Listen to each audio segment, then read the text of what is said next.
Manchester City qui se fait encore démolir par Tottenham, 3-0 les amis. Là c'est la 5e défaite, 5 défaites de suite les amis. Peut-être que je rêve, mais dites-moi à quel moment il y a eu la transition entre Pep Guardiola et Ten Hag, parce que là je comprends plus. Je crois que là ils ont jamais autant perdu de toute leur histoire avec Pep Guardiola. Regardez-moi les derniers résultats s'il vous plaît. 5 défaites de suite, et le pire c'est que là ils se font taper par n'importe qui. Et voilà, j'ai même pas fini de parler que je reçois une notification, ils ont marqué le 4e but. 4-0, et le pire c'est que là le 4e but ils ont marqué à la dernière minute. Même Erling Haaland sur qui il compte d'habitude, le gars aujourd'hui il a vu flou. Franchement qu'on se dise la vérité, le niveau d'Erling Haaland, balle au pied.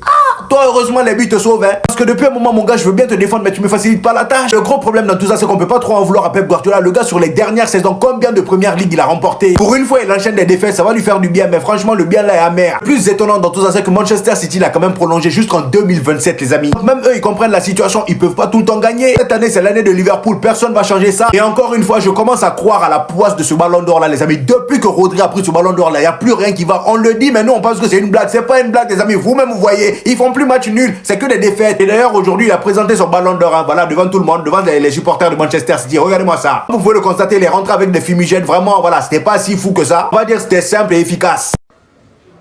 Oh, 4-0 contre Tottenham à l'extérieur. Mais qu'est-ce qui se passe à Manchester City? C'est la panique. Jusqu'à ça fait des célébrations comme ça à l'Etihad. Mais le multiverse existe, il est là, devant, sous nos yeux. Mais en fait, j'ai compris, Tottenham contre Manchester City, c'est Tottenham de 2019, c'est leur prime en fait. Ils veulent rien savoir contre City, à chaque fois, ils leur cassent la tête. Vous reconnaissez la phrase de Mohamed Ali, hein? Vole comme un papillon, pique comme une abeille. Ils ont été comme ça dans les transitions là.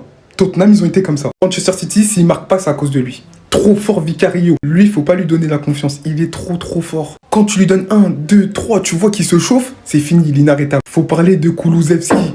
Les gars, il est trop boosté. Même avec la Suède, je regarde les matchs avec Isaac, en soutien de Isaac et de Gyökeres. Là, aujourd'hui, il a mis une passe décisive, une masterclass pour Maddison. Il est trop fort aussi. Et enfin, on finit par Maddison, doublé.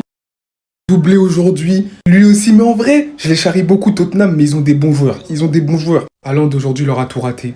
Et pour moi, c'est même pas le joueur à blâmer. Il s'est créé des occasions, au moins il a mis une barre, mais il a tout raté. Alors on va en parler, hein. Meilleur joueur de la première ligue l'année dernière, c'est bien beau. 0 but. Ethan Nwaneri, il y a plus de buts que toi, t'as pas honte. 0 danger, 0 occasion créée, c'est catastrophique Foden dans ce début de saison. À l'autre aussi, de l'autre côté, Savinho, un match, mais de poissonnier, 0 but. Et au-delà de ça, tu sens que Rodri, il manque beaucoup.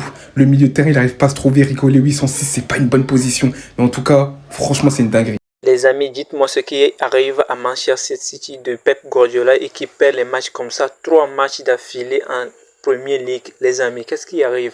Ce score très lourd défaite contre Tottenham ce soir, ça ne va pas, Qu'est-ce qui arrive? C'est à cause des blessures ou comment, les amis? Dites-moi dans le commentaire ce qui arrive à Pep Guardiola et ses hommes.